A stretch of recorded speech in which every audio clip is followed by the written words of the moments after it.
Hey Jake, how's it going? Good. How are you? Pretty good. Correct me if I'm wrong. You are the longest tenured player on this team, right? Me and Antoine Richardson. Okay, that's what I thought. I Yeah, thought. we both came in mid-year back in early 2016. So you've been here, a long time, been through a lot with this program, and this year has been incredibly unprecedented. I'm sure you've had to be a leader by default. What's kind of been your advice to everybody through this off season? What's been your advice going into the season, and how have you stepped up as a leader to help everyone with that? I mean, I think just the mindset of having a neutral mindset. We talk about it all the time in this program. Not getting too high, not getting too low, and just being ready for whatever's thrown at us. Um, the way this whole year has been for us is very, very fluid. A lot of quick changes, and guys have had to be able to adapt on the fly. And I think that's something that we preached from the head ball coach all the way down to the players. Is just being fluid, being able to adapt to changes, and really, just buying in to when things get going. And a follow-up for you personally, what you've been through the last couple of years with your injuries. How are you feeling, and are you ready to roll? And what's kind of your outlook for the season and what you're going to do on the field? I feel great. I can't complain at all. My knee feels great. I'm stronger, faster, more in shape than I've ever been. But I mean, I'm just really just excited to get out there, and we'll see what happens. I'm not, into predicting anything. I'm just going to go out there and give it everything I got, and everything else is in God's hands. So. We'll go to Emily. We've talked to you about the work you were putting in over the off season to get better and be ready for this year. Was there ever a moment before the season got postponed that you first felt concerned and thought, oh my gosh, this could be taken away from me? The whole entire time. There was a lot of, the whole quarantine throughout that, and then also into the summer and into the fall. I mean, everybody, there were always questions. Will this affect football season? You read things from people that say it wouldn't. You would read things from people that said it would. So the whole time was just a huge portion of time of uncertainty. And I mean, you really questioned it, whether it was going to happen, whether it wasn't. Then it ultimately got postponed and then reinstated. And I mean, the whole thing, just a big mess. But I mean, I'm, truly, truly happy just to be able to play and call it game week.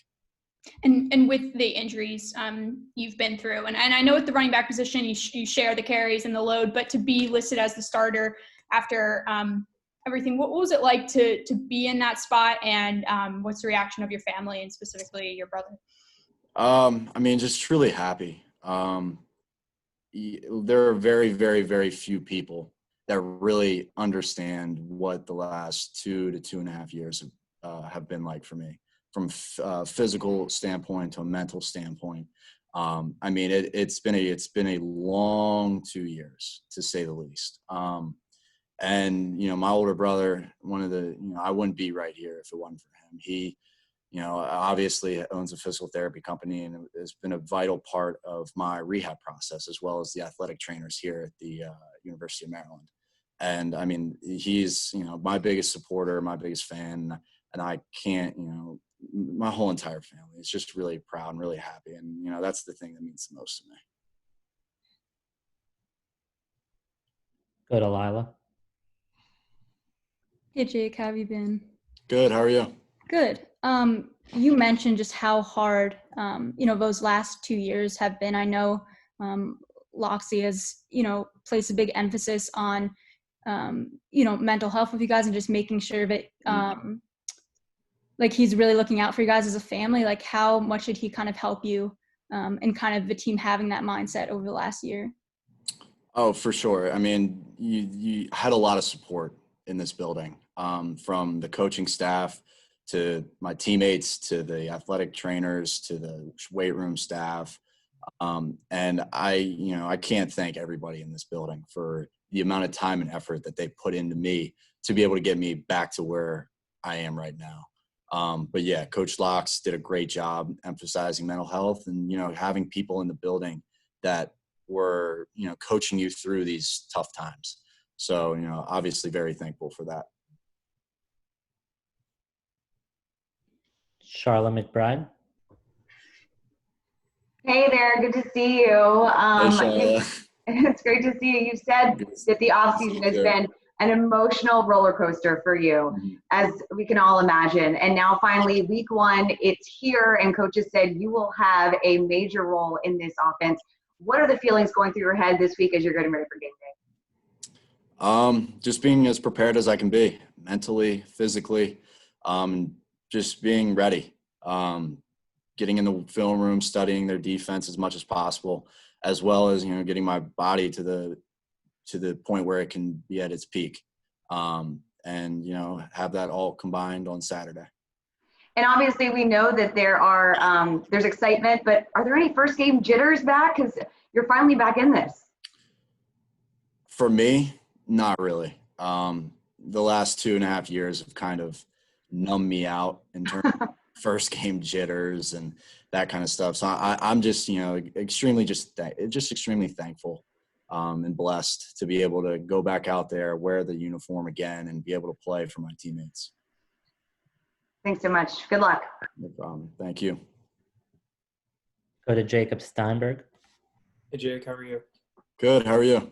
Good, thanks. So Coach Loxley, when he talked to us, he talked about how through each of the 3 scrimmages, he's seen the offense have some daily improvement and moving from each scrimmage. In your eyes, what areas has the offense improved the most in since you guys have gotten the pads back on? I think just being able to, consistently drive the ball down the field without beating ourselves. We talk about discipline. I heard you guys talking to Fanaje about team discipline, and I think that's something that we've built on every single scrimmage, not hurting ourselves, whether that's in pre-snap penalties or just, what we call margin of error, which are like sacks, drops, interceptions, fumbles, and just playing clean football. And I think throughout every scrimmage, we've gotten better and better at that. Andy Casca.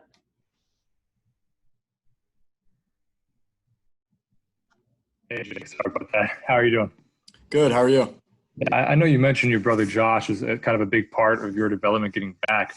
What was that schedule like? I mean, how many days a week were you going to see him? What were you guys working on? And you back to this point again?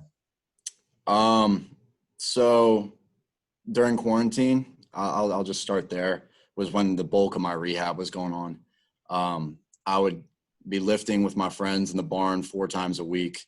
I'd be seeing my brother 5 times a week, as well as seeing a running back coach that I saw one-on-one another 3 to 4 times a week. So I was doing 2-a-days to 3-a-days some days. And it'd be long, hard days where you just were grinding your body, beating it down, recovering as best you could, and just doing the little things with him to really get my knee to the point where I feel extremely confident in it.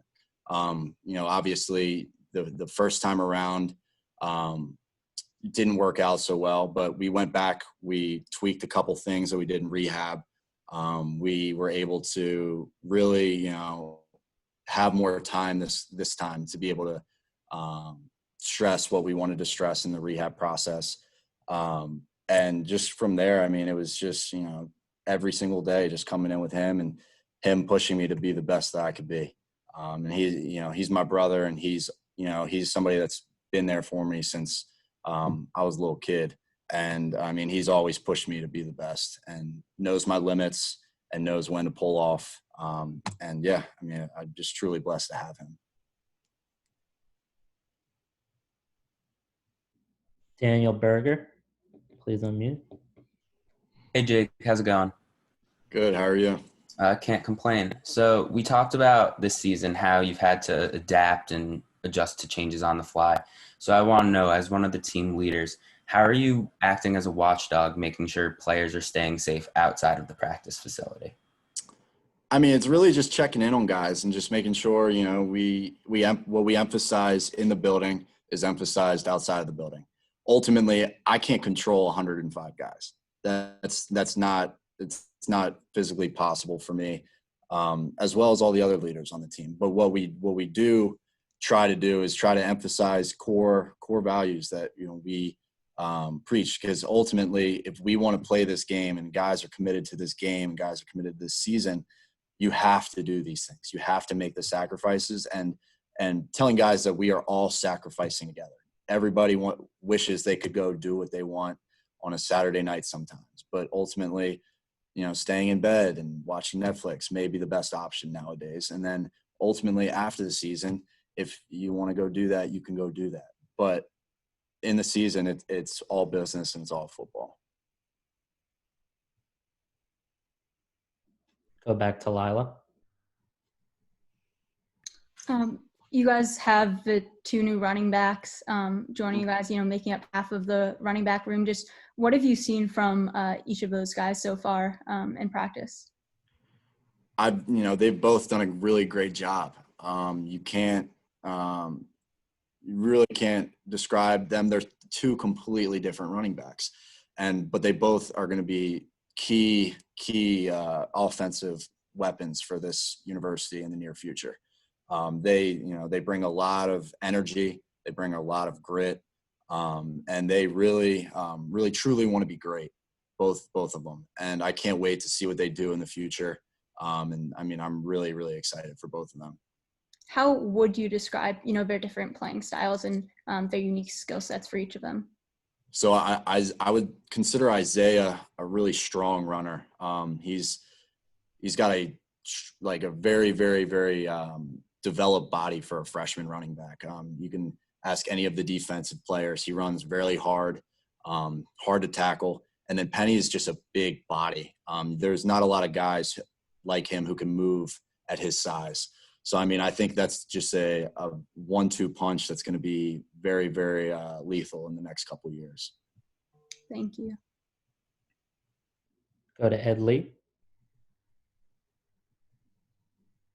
Jake, at any point in your recovery process, both last year and this year, did you ever consider maybe stepping away from football, or is that what drove you? No, I never considered it at all. I was never going to let an injury define me as a football player. That was something I love the game too much to be able to step away just because of an injury, unless it was really, really career threatening and ultimately would affect the rest of my life. But ACL injuries, there have been many guys who've come back from them, especially the running back position. You look at a guy like Adrian Peterson, who came back and almost broke the career rushing or single season rushing record in the NFL.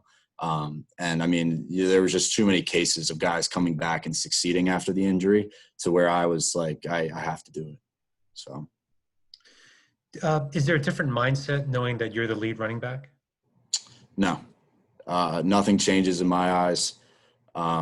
Still the blue-collared, gritty guy who, wants to just outwork everybody. That's who I am. That's who I've always been. Nothing changes. It's just another day in the office. Last question. Mike hasn't announced who the starting quarterback is, but how much confidence do you have in both Lance and Tulia? I have great confidence in both. They've both done a great job throughout camp. They've both shown signs of greatness, and that competition has been a real competition. And I'm excited to see who the coaching staff names as starter. Whoever it is, we're just going to go from there. And then ultimately, you guys know how a season goes. There's a lot of things that can happen. So both of them need to stay ready, and both of them need to be ready when their number is called. Thanks, Jake. Thank you. We'll go back to Alex Flum. On NFL Sundays, what's it like getting to see Ty Johnson and Anthony McFarland getting carries, your former running back teammates? I love it. I talk to Ty almost every day. Me and him are really close. He's obviously with the Jets now, and he's really happy. He's been able to get a couple carries, obviously, last game that he didn't really get in Detroit. So he's been really happy. I talked to Mac a couple weeks ago after he had his little breakout game, and he was really happy. It's just awesome seeing those guys that you lined up next to, that you competed with, doing their thing at the next level and having their dreams come true. And that's something that, it's truly a blessing to see. And I wish them the best of luck.